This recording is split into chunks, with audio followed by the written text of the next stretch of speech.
अस्सलामुअलैकुम स्टूडेंट्स।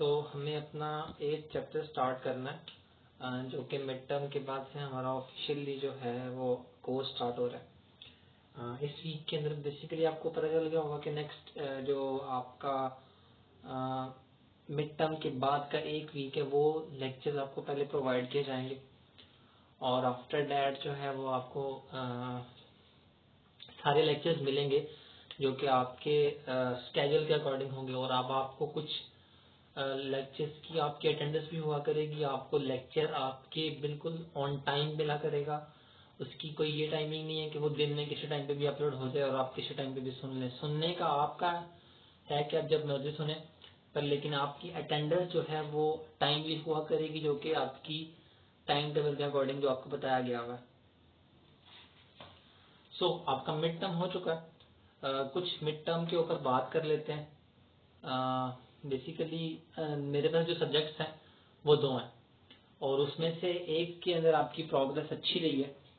जो ऑडिटिंग है उसमें लोवेस्ट जो है अप्रॉक्सीमेटली 23 है और हाईएस्ट 29 है और मेजॉरिटी के 27 से ऊपर ही हैं।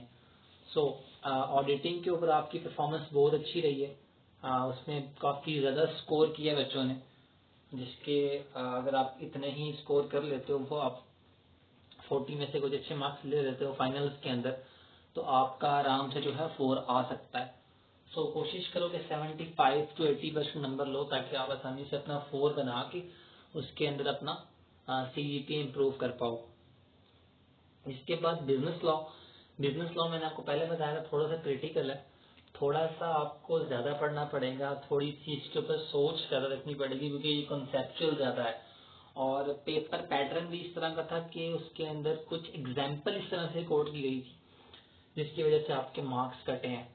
तो आपको डिफरेंट एग्जाम्पल्स देखनी पड़ेंगी, उसके अकॉर्डिंग कंसेप्ट को देखना पड़ेगा और देन आप जो है वो अच्छा स्कोर कर सकते हो बिजनेस लॉ के अंदर। अभी भी आपके पास बहुत चांसेस हैं।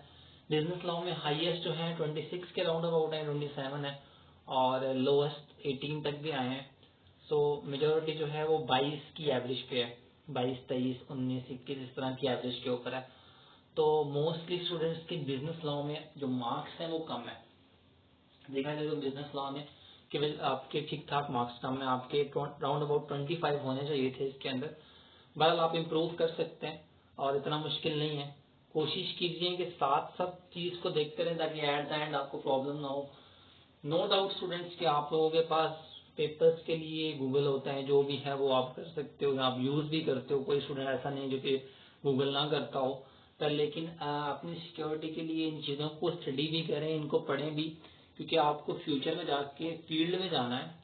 फील्ड में जाने के बाद जाने से पहले आप लोगों को हर चीज़ की नॉलेज होनी चाहिए ताकि आपको फील्ड में जब जॉब के लिए आप अप्लाई करते हो तो आपके पास नॉलेज होना चाहिए।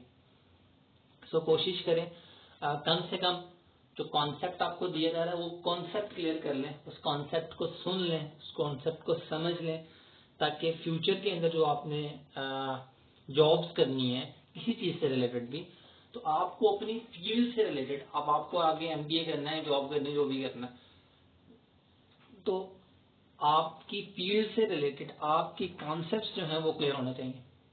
जितने आपके कॉन्सेप्ट्स क्लियर होंगे, जितनी आपकी अच्छी ग्रिप होगी आपके कॉन्सेप्ट्स के ऊपर, उतनी ही अच्छी जॉब आपको यानी कि मिल सकती है, उतनी ही अच्छी आगे डिग्री के लिए आप अप्लाई कर सकते हो जॉब। बहुत सारी डिग्री से MBA के लिए अप्लाई करते हो, बहुत सारी यूनिवर्सिटीज जो हैं वो आपको एक टेस्ट से गुजारती हैं, जो टेस्ट आपने देना होता है और उस टेस्ट से गुजरने के बाद क्या होता है कि वो आपको जॉब मिलती है।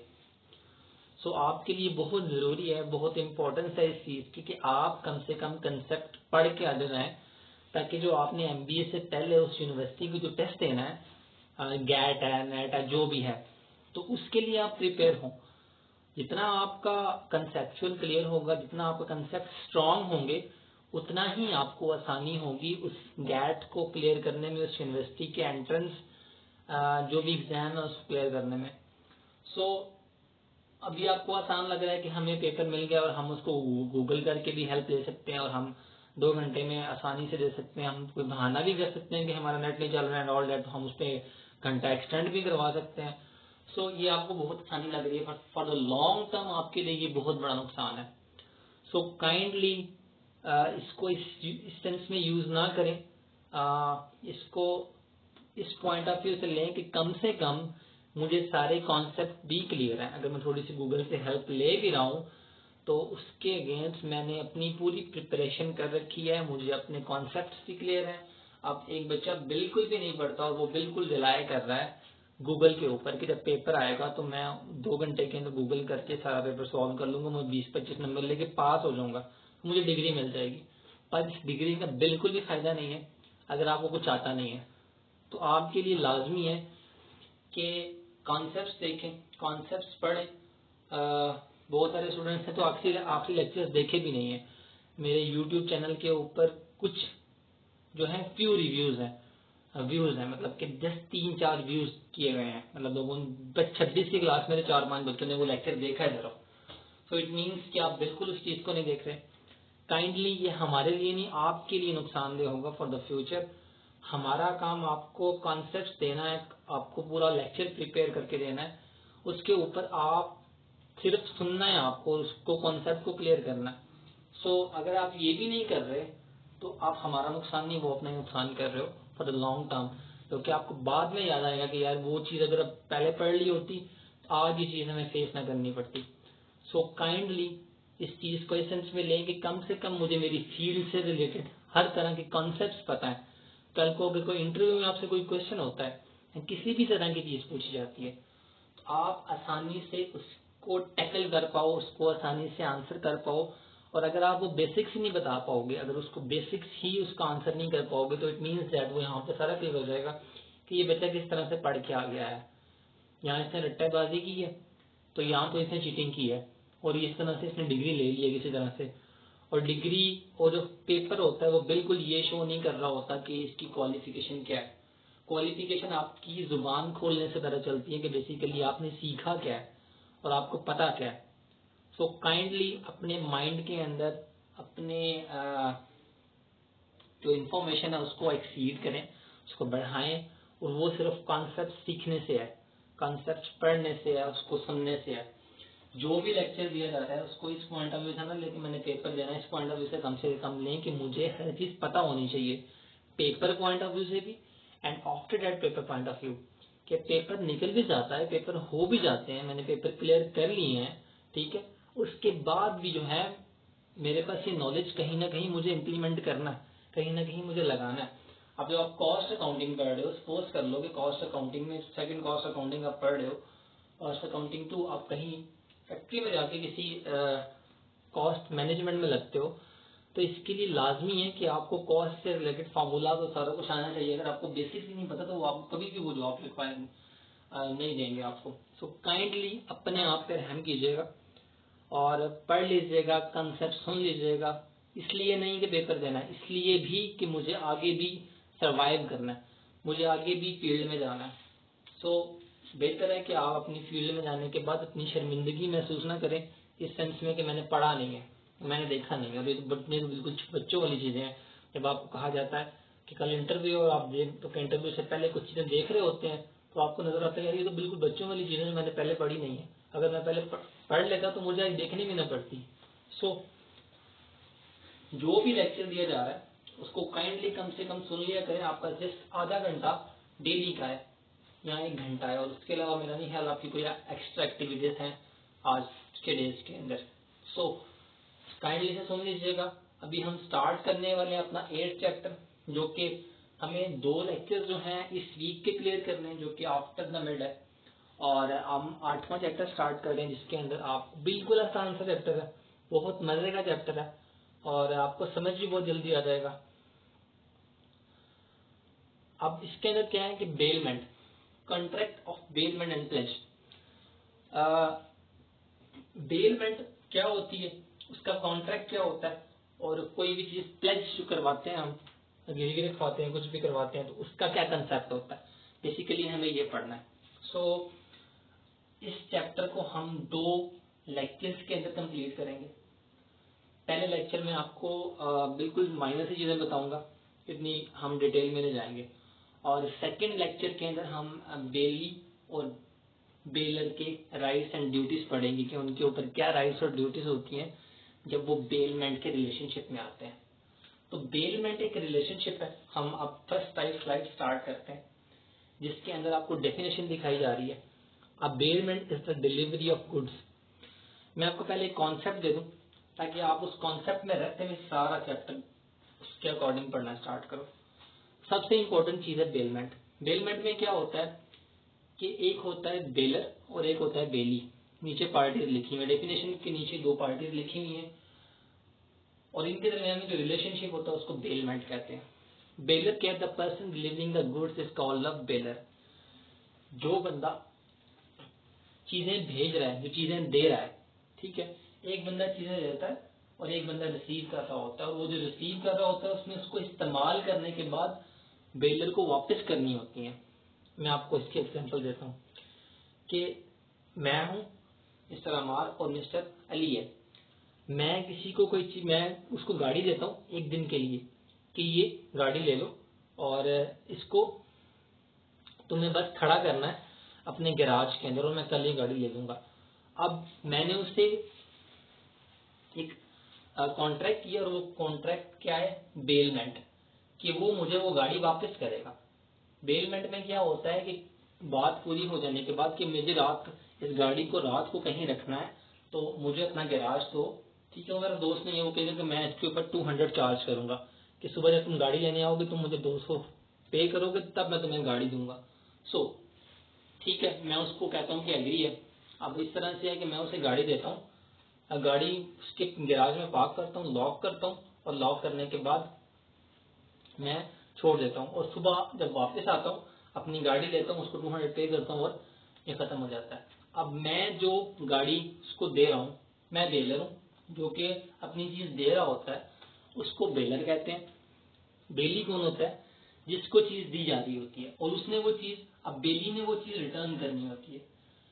क्या कॉन्ट्रैक्ट होता है ये कि बेलर अपनी चीज बेली को देता है फॉर द यूज, वो इस्तेमाल कर सकते हैं किसी भी पर्पस के लिए, किसी खास पर्पस के लिए। हमने इसमें क्या पर्पस रखा है कि जस्ट उसको गैराज में गाड़ी खड़ी करनी है, तो ये उसका पर्पस है। जैसे उसका पर्पस रात सारी को पूरा हो जाता है और उसके बाद वो पर्पस खत्म हो जाता है तो वो अपनी चीज वापस लेता है और उसको उसकी रिम्यूनरेशन जो भी उसकी फीस बनती है वो उसे दे देता है। तो इस कॉन्सेप्ट को, इस एग्जाम्पल को आपने माइंड में रखना है और इसी के साथ हम आगे प्रोसीड करेंगे, आपको आगे चीजें समझ आना शुरू हो जाएंगी। सो डेफिनेशन से स्टार्ट करते हैं। A bailment is the delivery of goods. Bailment के अंदर कोई ना कोई चीज डिलीवर की जाती है by one person to another. किसी एक बंदे से किसी दूसरे बंदे को एक चीज डिलीवर होती है फॉर सम पर्पस, किसी भी पर्पस के लिए। जैसे मैंने आपको एग्जांपल दी कि उसको सिर्फ उस गाड़ी को रात के लिए कहीं पे रखना है, उसको कोई जगह नहीं मिल रही है, तो ये उसका पर्पस है। एक बंदे से दूसरे बंदे को एक चीज डिलीवर हो रही है, गाड़ी एक बंदे से दूसरे बंदे को दी जा रही है और वो एक खास पर्पस के लिए दी जा रही है। अपॉन अ कॉन्ट्रैक्ट दे शैल। अब वो कॉन्ट्रैक्ट कर रहे हैं कि ये गाड़ी खाली रात हमारे पास रहेगी और सुबह मैं ले लूंगा और उसके मैं पे करूंगा, तो ये कॉन्ट्रैक्ट बन रहा है।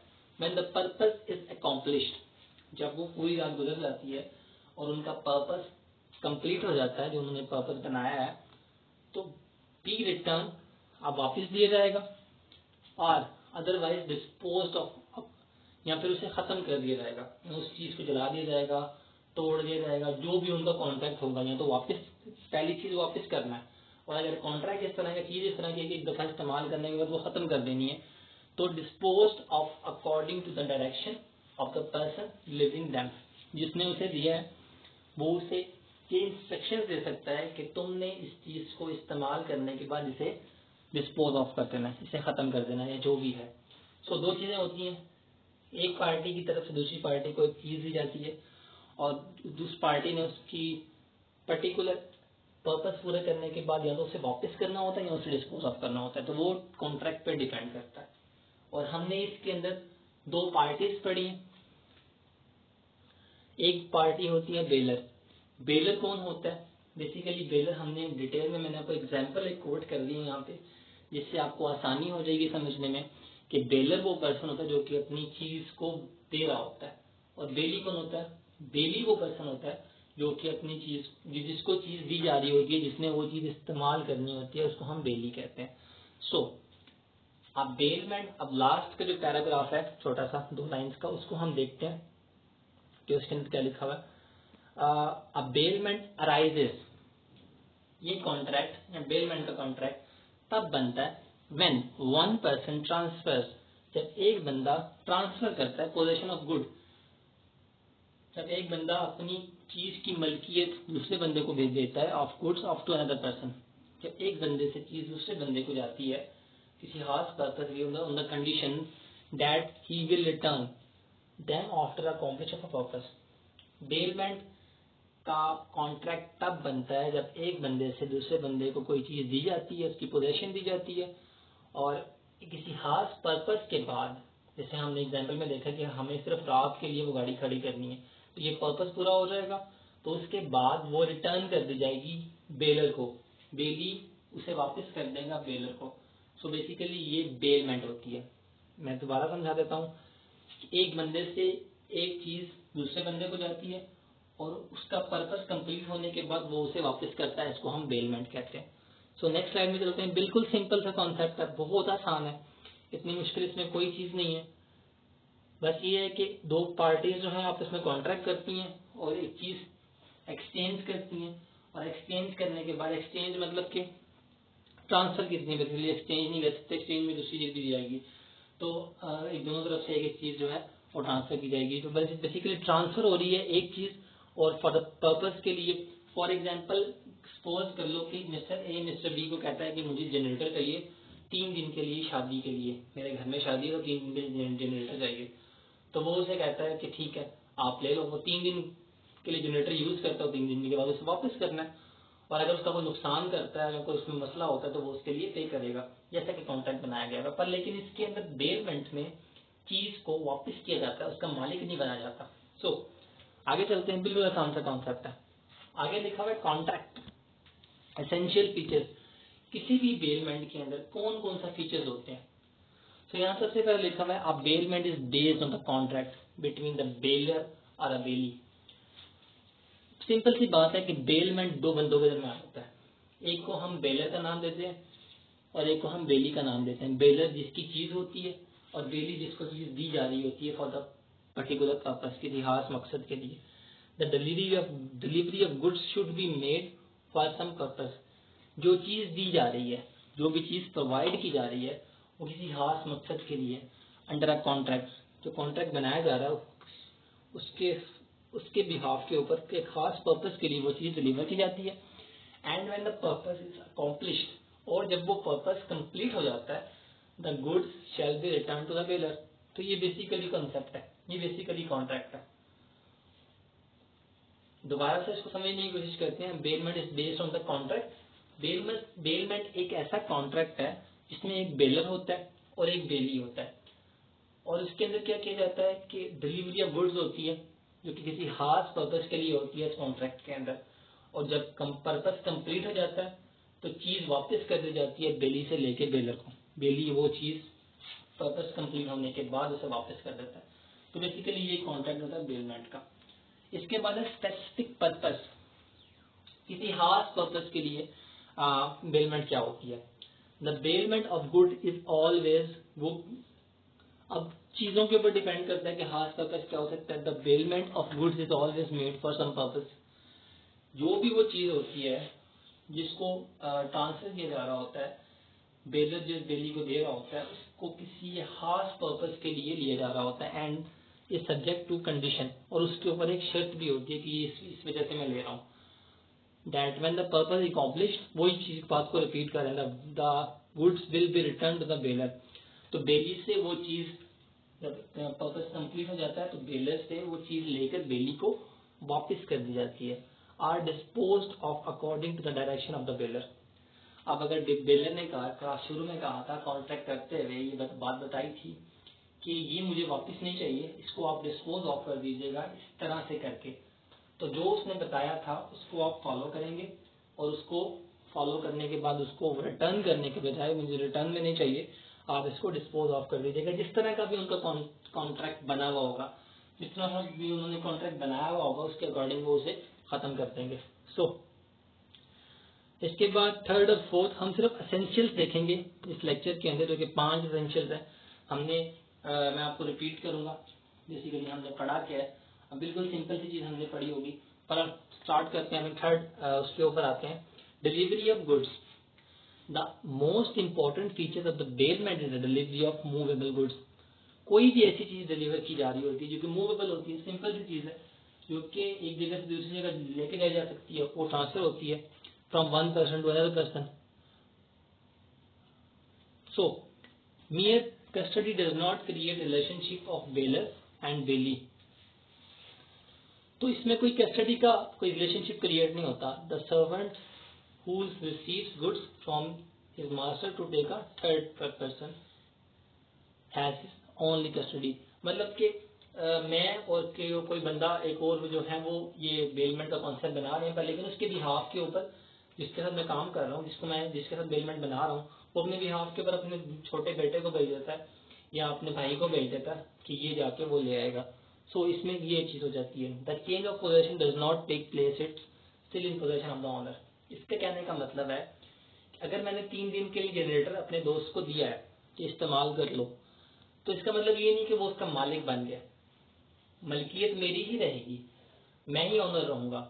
उसने एक पर्टिकुलर पर्पस, 3 दिन की उसकी सिस्टर की शादी है, उसकी अपनी शादी है, जो भी है, उसको जनरेटर इस्तेमाल करना है, तो वो पर्टिकुलर पर्पस के लिए जनरेटर को यूज करे और उस पर्टिकुलर पर्पस को कंप्लीट अकॉम्प्लिश्ड करने के बाद वो रिटर्न करे, वो वापस दे उसी तरह से जिस तरह से उसने लिया था। सो डिलीवरी ऑफ गुड्स होती है इसके अंदर, पर लेकिन पोजेशन चेंज नहीं होती, ऑनरशिप चेंज नहीं होती, वो उसकी मलकियत उसको नहीं मिल जाती। सो ये इसमें आप इम्पोर्टेंट फीचर है।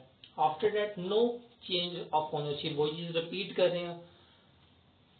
Under bailment it is only the possession, आपके पास सिर्फ उसकी वो मलकियत आती है, वो आपके कब्जे में आ जाती है।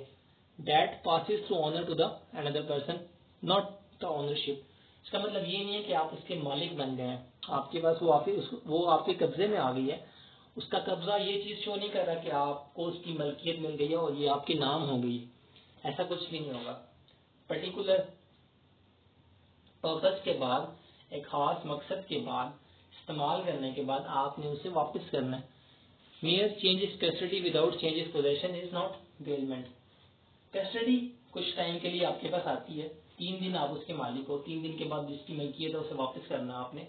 सो 3 दिन तक आपकी कस्टडी में वो आपकी जिम्मेदारी है, और 3 दिन के बाद जो है क्या होगा कि वो आपको वापस करनी है, और जो ओनरशिप है उसका वही ओनर रहेगा, आप उसके मालिक नहीं बन जाएंगे। तो ये चीज ध्यान में रखनी है। After that the last one is that return the same goods. अब जो चीज ली है वही चीज वापस करनी है। जनरेटर जो जिस तरह का लिया था, जो भी लिया था, वही वापस करना है। सो इट इज एसेंशियल, ये जरूरी है फॉर द बेलमेंट, जो हमारा बेलमेंट का रिलेशनशिप है उसके अंदर। That when the purpose is accomplished, जब आपका मकसद कंप्लीट हो जाता है, जब आपका पर्पस कंप्लीट हो जाता है, the good must be return in original condition. जिस तरह से ली थी उसी तरह से ही वापस करें। और इन changes form are dispose of accord, या फिर उसको जो भी चेंज हुआ है उसके अकॉर्डिंग बताएं कि ये चेंज बेसिकली मैंने इसके अंदर ये चीज ऐड कर दी है, या फिर ये चीज हमने चेंज कर दी है, मसला कर दी थी, जो भी है आपने वापस करना है। या फिर जिस तरह से बेलर ने कहा था उसको डिस्पोज ऑफ करें, तीसरी कंडीशन, तो उसको उसी तरह से डिस्पोज ऑफ करना है आपको। If the belly has an option of paying money, अगर बेली के पास ऑप्शन है पैसे पे करने का और returning different property, there is no bailment. अब वो कहता है कि यार ये मेरे पास रहने दो, मैं तुम्हें इसके बदले कुछ और देता हूँ, तो वो या फिर वो कहता है कि मैं तुम्हें इसके पैसे दे देता हूँ, ये मेरी हो गई है, तो बेलमेंट नहीं है। आप लोगों ने इसको क्लियर करना है। आपके ये बहुत ध्यान से देख लीजिएगा कि बेलमेंट में कौन सी चीज नहीं आ रही, जो कि आपके एमसीक्यूज में अगर आती है इन द फाइनल टर्म, तो ये आपको पता होना चाहिए कौन सी चीज बेलमेंट में नहीं आती। If bailee has an option, अगर बेली कहता है कि मेरे से पैसे ले ले या इसकी जगह पे कोई और चीज ले लें, तो वो बेलमेंट से निकल जाती है, वो चीज आपकी बेलमेंट नहीं रहती, वो सिंपल कॉन्ट्रैक्ट हो जाएगा। The deposit of money with banker is not a bailment. अब वो कहता है कि मैं आपके बैंक में पैसे जमा करवा देता हूँ, ये भी बेलमेंट नहीं है, because there is no obligation to return the same money. इसका मतलब क्या है कि आपने पैसे की कोई बात ही नहीं की जो कि आपको, या फिर आपको डिपॉजिट की बात नहीं की, आपको वो चीज वो रिटर्न होनी चाहिए जो आपने वो चीज दी है, ये बेलमेंट होती है। But notes are other things deposit in the locker provided by bank is a bailment. अब वो नोट की बात कर रहे हैं या किसी और चीज की डिपॉजिट कर दिया जाता है, उसको हम बेलमेंट कह सकते हैं। तो उन्होंने बिल्कुल सिंपल कर दिया आपके लिए, बेलमेंट बहुत आसान कर दिया है, आप इसको समझ सकते हैं। मैं रिपीट करता हूँ एक दफा जो हमने पढ़ा है और इसको फिर खत्म करते हैं जो भी हमारा लेक्चर था। शुरू में हमने डेफिनेशन देखी है, 8th चैप्टर बेसिकली हम पढ़ रहे हैं जो कि बेलमेंट के ऊपर है, ठीक है।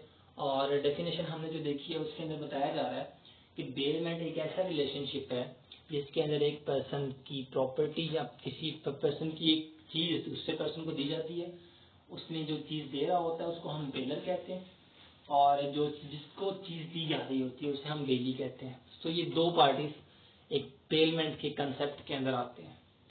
और होता क्या है कि एक खास पर्पस के लिए बेली को वो चीज दी जाती है, और वो पर्पस अकॉम्प्लिश होने के बाद या तो उस चीज को खत्म कर दिया जाता है जिस तरह से बेलर ने कहा होगा उस तरह से, या तो उस चीज को वापस किया जाता है बेलर को जिस तरह से बेलर ने उसे दी थी बिल्कुल ऐसे ही वापस ली जाती है। सो नीचे वाली लाइन आपको ज्यादा क्लियर करेगी डेफिनेशन के अकॉर्डिंग बेलमेंट और बेलर के कंसेप्ट को।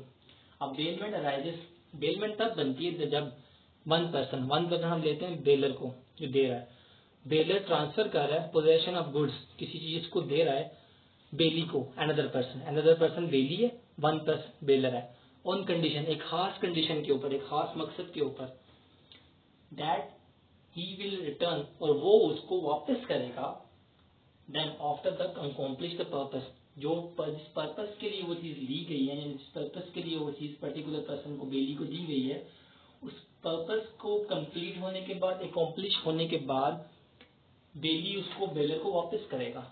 सो इसके अंदर कुछ इंपॉर्टेंट फीचर्स हैं, कुछ एसेंशियल्स हैं, कुछ फीचर्स बताए गए हैं कॉन्ट्रैक्ट के अंदर कि इन दोनों के अंदर बेली और बेलर होता है, और कोई एक चीज जो है वो ट्रांसफर की जा रही होती है, और पर्टिकुलर पर्पस कंप्लीट होने के बाद वो उसको वापस कर दी जाती है, जो कि सेम चीज हमें बताई जा रही है स्पेसिफिक पर्पस के अंदर।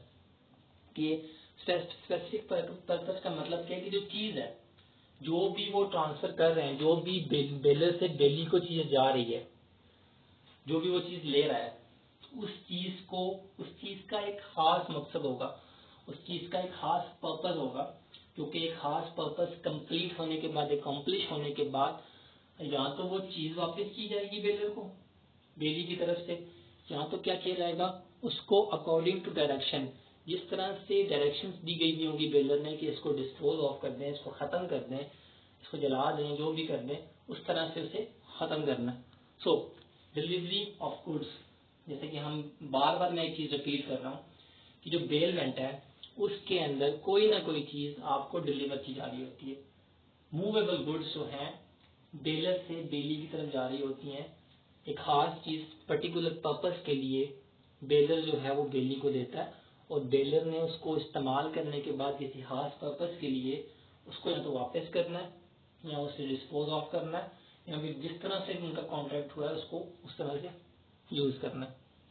After that no change of ownership, ये सबसे इम्पोर्टेंट पॉइंट है कि जब आपने जनरेटर दिया है अपने दोस्त को 3 दिन के लिए, इट नॉट मीन्स दैट, इसका मतलब ये बिल्कुल भी नहीं है कि वो उसका मालिक बन गया, उसकी कस्टडी में 3 दिन के लिए वो चीज रहेगी, वो 3 दिन के लिए उसका पर्पस है कि उसको इस्तेमाल करनी है, इस पर्पस के लिए उसने लिया, but it not doesn't mean कि वो उसका मालिक बन गया, मालिक उसका वही रहेगा जो उसका पहले वाला बेलर है, बेली नहीं होगा। सो ये इंपॉर्टेंट चीज है जानना कि क्या हम जो है बेली जो है उसका मालिक बन जाता है।